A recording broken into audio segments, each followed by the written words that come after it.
tell you a little bit about our institute. I come to you from Ithaca, New York.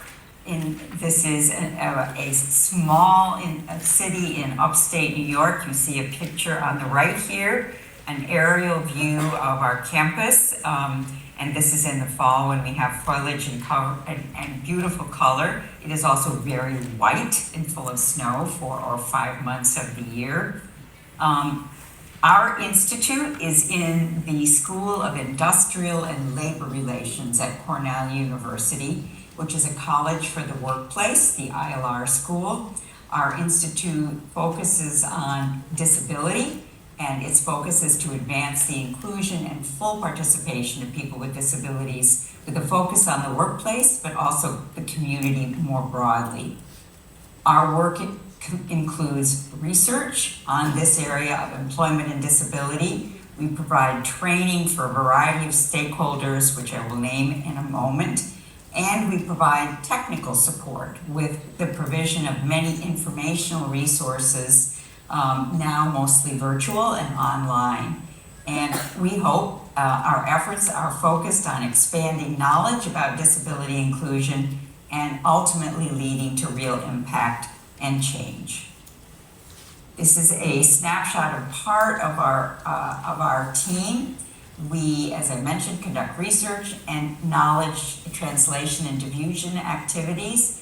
That means we have a research team, we have a practitioner team, and we have a media and web team that help us with our knowledge diffusion.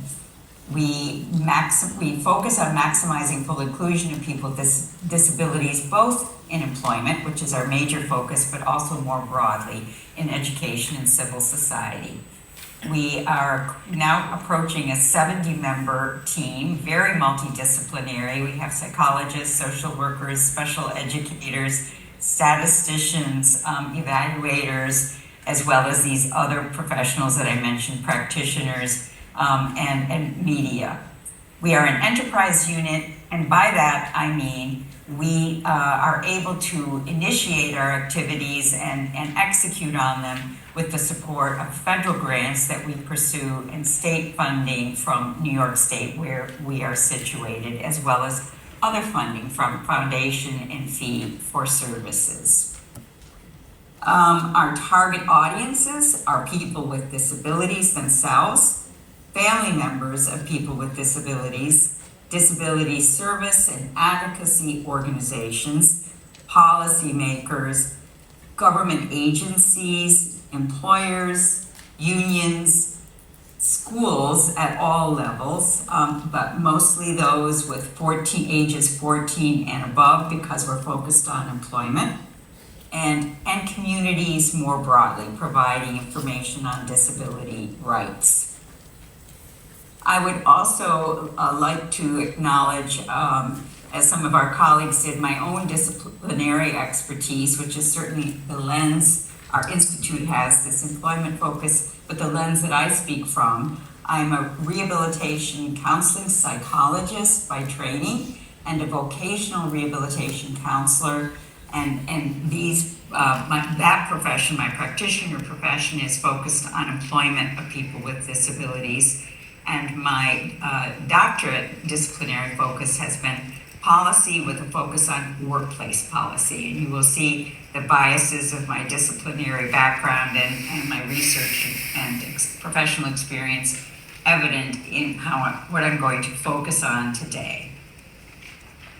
In my approach, I am taking very much a focus on employment as a way to facilitate social integration and supports of people with borderline intellectual functioning. And I think it's, as my colleagues have already begun to demonstrate in their respective presentations, it is a very multifaceted approach that is needed for us to really be able to effectively make change. It needs to be a public policy supporting inclusion. Dr. Elam just mentioned that, and that is critically important, that we have an infrastructure around us of policies that support people with intellectual disabilities.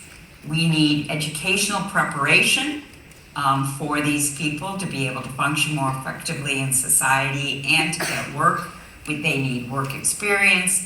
And we are increasingly trying to integrate people from this population into higher education, post-secondary education as well. We need public sector employment supports that help in this transition process.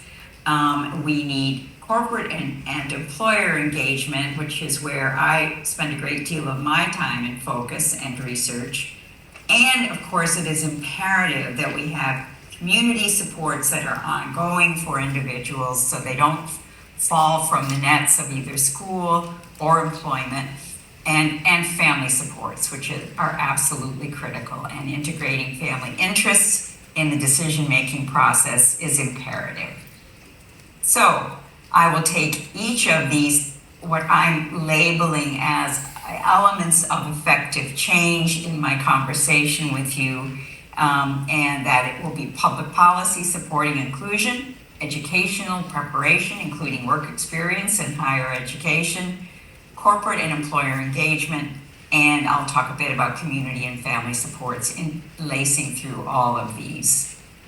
So first, a bit about our select, and this is select, it is certainly not all of our public policy, but I want to mention a few key things about each.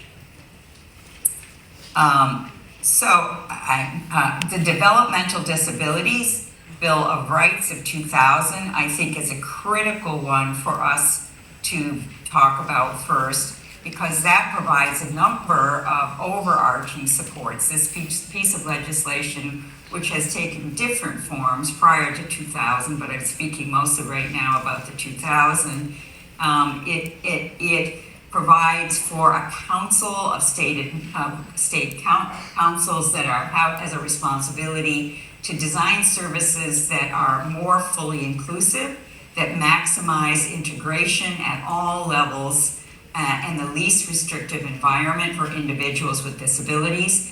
These councils need to be in each of the 50 states in our territories, and they are to be made up of 60% individuals with disabilities and their family members. And so they are really designed to maximize, to elevate the voice of individuals with